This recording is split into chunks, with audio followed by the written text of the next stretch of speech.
Coming home to that, knowing that innate strength inside of you, that if you're here today and you're watching this show, you've made it. You've solved many things in your life. And granted, whether you have agreed to those solutions or not, you've survived. You've made it through, you found a solution, and hopefully you've learned so you can better solve them in the future.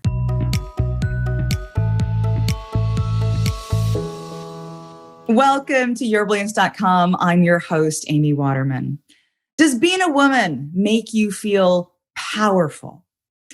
Now, for me, sometimes it does, and sometimes it doesn't. Sometimes I feel extra vulnerable just because I'm a woman, right? I feel like I get judged if I don't fit people's idea of what a woman should be like.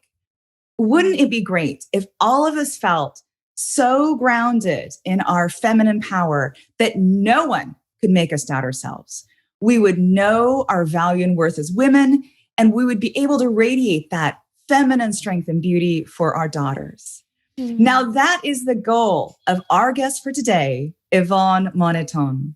Ivonne is on a mission to help us women cherish our womanly nature. She believes in women and the power we create together. She is an international globetrotter, entrepreneur, creative soul, wife, and mindful thinker. And today, she's going to help us unleash our confidence as women.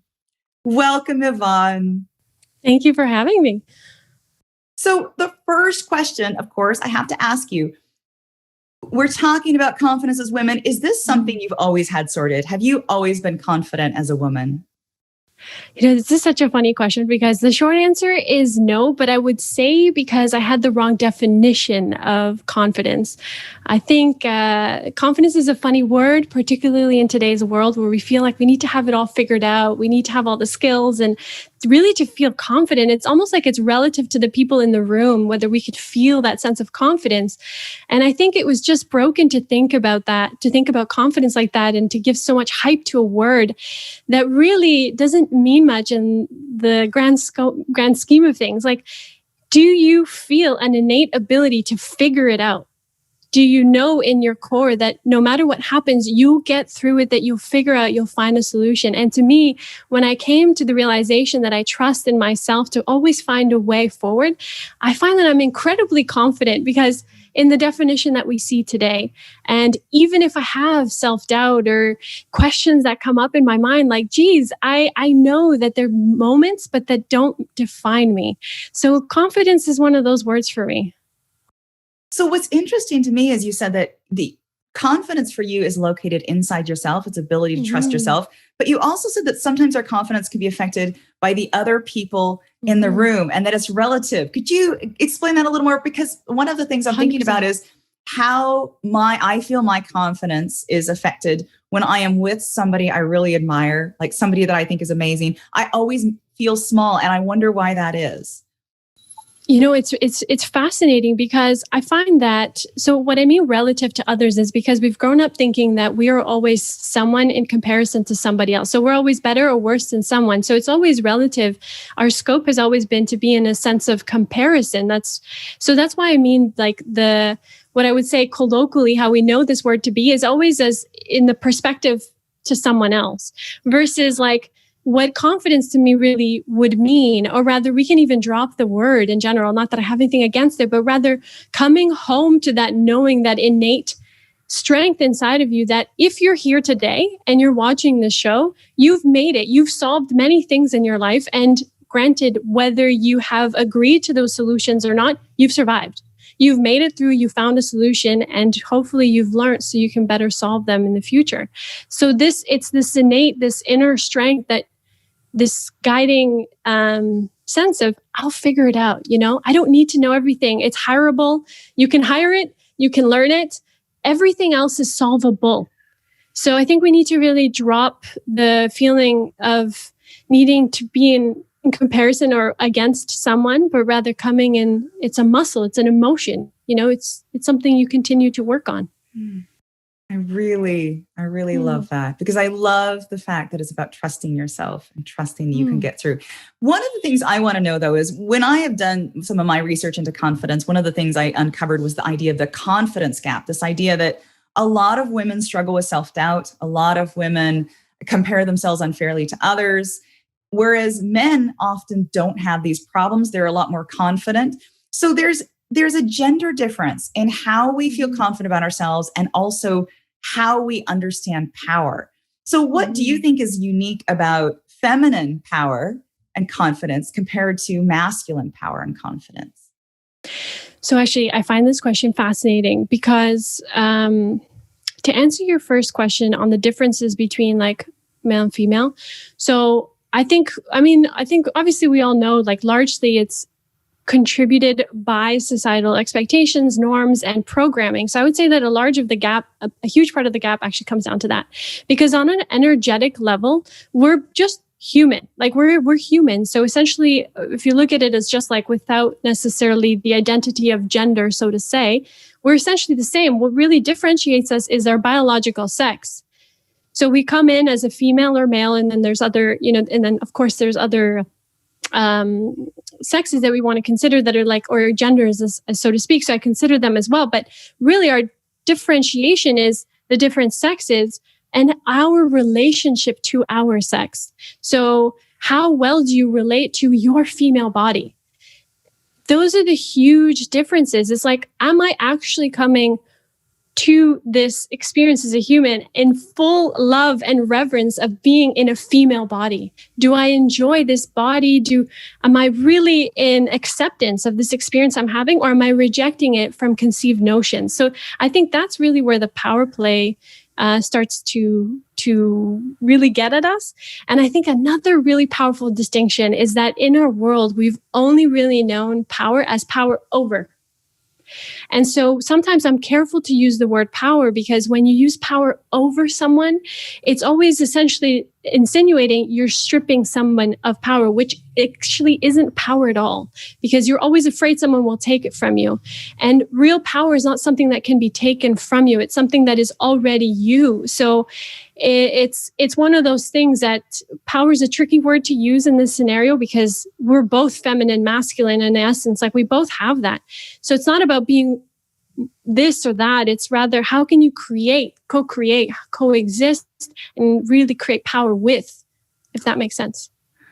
I love that. I want to go back to what you talked about your body, about loving the female body you're in.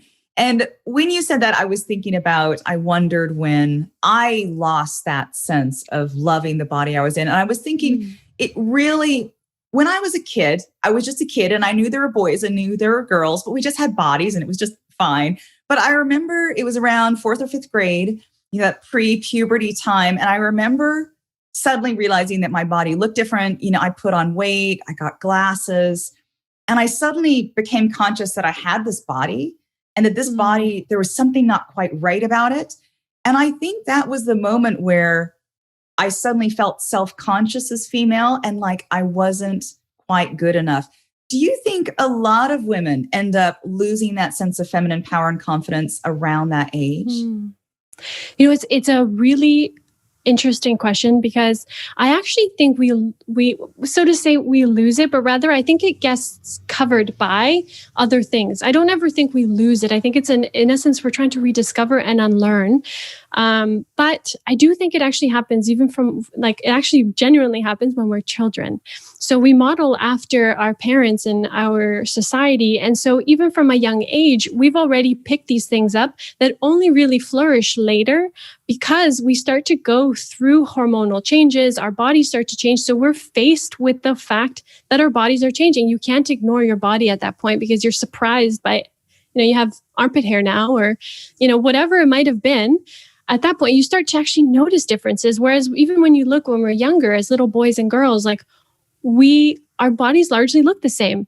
I mean, we don't really have many many differences physically. So, and then the second to that is we start to experience different peer pressures and different, our sexuality starts to awaken, which is also a big differentiator in how we experience our bodies. We start to feel turned on, which at first could be kind of scary for some people. They're like, what's going on in my body?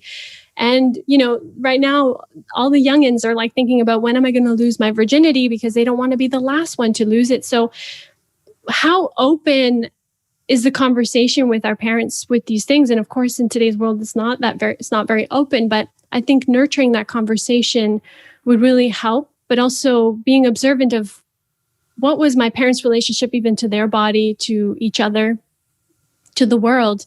That's largely what determines the association. Were you validated as a child? Like, is your experience of what you felt validated? Was it honored? Were you reassured? Those kinds of things really come into question. And so, yeah, I think it's really important that it starts younger. Mm-hmm. I think that's so important because one of the things that when I think back about that time, I think that the feeling was my body was trustworthy. And you've been talking about a lot about confidence as being trust in yourself. My body was trustworthy all until that moment where it started changing. And then suddenly I couldn't trust it. Right. Because it's doing all this stuff that I didn't say that it could do. As you said, the armpit hair that, you start to smell and you're thinking, wait a second, my body is betraying me. My body is no longer me. I'm disassociated. My body is this other thing that I see in the mirror that doesn't look right because I have this idea in my head of what I should look like. I look in the mirror. It doesn't look right. My body is not me. And it's the enemy. It's betraying me. That's a deep wound. Mm-hmm. How do we manage to heal that, to get that trust back? So I love this question because I've been on this journey of healing myself as well. And, I'm going to bring up one of the ways that I find fun, but I also want to talk about something that's even deeper related to that. But if you really put a group of women, like 20 women in a room naked, one of the things that we will notice right away is that we all look different. Our bodies, our proportions, our boobs to our vulvas to everything is just so incredibly different and is so different to what we expect it to be. And I think that's important because it's incredibly healing to see other natural women. And I mean, we're all natural, but I mean like just women in general together naked. And you see, like, you start to heal that. It's incredibly healing. So that's one of the ways is really to encourage that sisterhood and like really and sharing those experiences that you go through, because you'll find that there's a lot of similarity, a lot of bonding that can be done there. And in parallel to that, I think our body doesn't actually betray us. What I find betrays us is what we think our body needs to. So it's our minds, it's our beliefs of what our body should be that betrays our body. So we've been conditioned to think otherwise about our bodies. And the lack of conversation between our parents and other women role models doesn't really help. So I usually have 3 questions that I like to guide people through. And I have a podcast episode about this, but it's really reflecting on 3 questions, which is how much of what I love and hate about my femininity or my female experience or what I define to be feminine comes from external definitions, as well as how much of my life is my truth versus me conforming to like socially accepted norms. And then the last one is how much of me is being defined by resistance to something. So if my mom loved to wear earrings and I was like, there's no way I'm going to wear earrings. So for most of my life, I didn't wear them for that reason. So that's what I mean about, are you in resistance to something? Are you conforming to something? Essentially, we're trying to get it so that it all feels good. It feels in alignment, and also studying what was the relationship of my mom's body to herself and to me. A large part of it, like our moms are the first example of what it's like to be a woman. If she felt a lot of shame, you likely feel a lot of shame, or you either absorb it or reject it or something in the middle, right? But there's a relationship there that happens. And I think it's important to study it.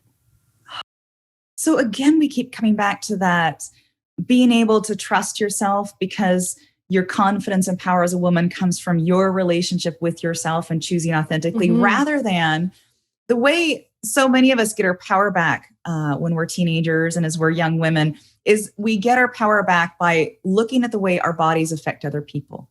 And I'm specifically thinking about, we look at the way our bodies affect the opposite sex. And so we think, right, okay, so I've got this body. I know how I'm going to feel confident and strong as a woman. I'm going to explore my sexual power, my power to turn on men. And that's not power in the way you're describing it at all. because it's power that's seen in comparison, right? We're looking outside of ourselves for that power instead of inside of ourselves. So when a woman has finally done this work and she's chosen beliefs in alignment and she trusts it, how does her femininity express itself? It's much, much more than being sexual. It's being, what does it look like? Mm-hmm. And I think it's a beautiful question. And I think this is one where we can get lost in wanting to put it in just one way. So it's important for us to encourage each woman to express their femininity in their own way and in their own beautiful expression. If you're born into a female body, you're essentially your feminine expression. So I think it's important to do the full realization of that expression. But really what it just, if I were to summarize it, it really just feels like you feel like you. And it's an interesting way to phrase it, but you just feel you. Like you don't feel like you have to prove or there's anything that you have to fight against. Essentially, you know your worth, you are life, you're worthy, you feel in alignment, you feel authentic. You feel juicy, and you can use that energy to lure men into your world, because if it's strategic, it's beautiful, but done in the wrong way, it's very harmful. And so it's you learn to really use those assets or those virtues and those qualities in a very meaningful way. And I think you just feel like, oh my gosh, you just know yourself, you feel home, you're integrated. That is fantastic. That's a vision for all of us to try and step into. And you mentioned a while back, you've got a podcast and you have an amazing, addictive TikTok channel as well. Talk to us a little bit about your and you've got Instagram. I mean, you've got so much. Yeah, no, I'm new to the social media world. I'm exploring it, but I'm really excited about it. It's a great way to get out there. And I love TikTok because my mission is really to bring more intimacy to our experience here as women, just to ourselves, with other people, and with life in general. Just really becoming more intimate with life and coming home to ourselves and our bodies and getting rid of some of that baggage, I guess. Fantastic. And I will just say that we have people on our team who love your TikTok channel. And one of the great things about your TikTok is that you address topics that some people find shocking, that aren't the sort of social media content that you would normally see. Tell us a little bit about what you're doing on TikTok and why it's different. Mm-hmm. And I'll tell you honestly, one of my biggest healing journeys has been through my own sexuality, my own understanding of my body. And I find that in today's world, we live so head heavy that we forget that we have this beautiful body to enjoy and to live with. And so I encourage women to masturbate, to enjoy their bodies. I encourage women to eat sensually, to really aliven their senses, use their tongue, and I pick these things up from different coaches and experiences that I've had that I really want to help. I want to create a conversation. I want people to experience it for themselves and make it normal. So all of you watching, are you excited? Do you want to learn more about all of Ivonne's stuff? Well, if you want, like I said, to check out her TikTok, to check out her Instagram, to check out her podcast, check out her newsletter, all this stuff, we have a link for you. Just go to yourbrilliance.org/Ivonne. That's yourbrilliance.org/IVONNE. Thank you so much, Ivonne, for coming onto the show. And I wondered if you had any last message you'd like to leave our viewers with. Honestly, I could talk for days about this, but I think I've mentioned everything. If I were to summarize everything, I think a majority of women, we just feel shame. We feel inferior. We might feel disconnected from our body. And that's really where the journey starts. It doesn't start from taking men down or demasculating men. It really starts from a journey into our own expression and inner world. And so I encourage women to really just make a case to be more reverent about our body, about our menstruation, about our womb, about our just all the things that are really about the feminine. Yes. Fantastic. Now, for those of you out there watching, if you had any aha moments during this interview, and I know I had a ton, let us know what inspired you down in the comments. And for more interviews like these, make sure to subscribe to Your Brilliance TV here on YouTube, and then come on over to yourbrilliance.com for more tips and insights on how you can live your most brilliant life. See you next time.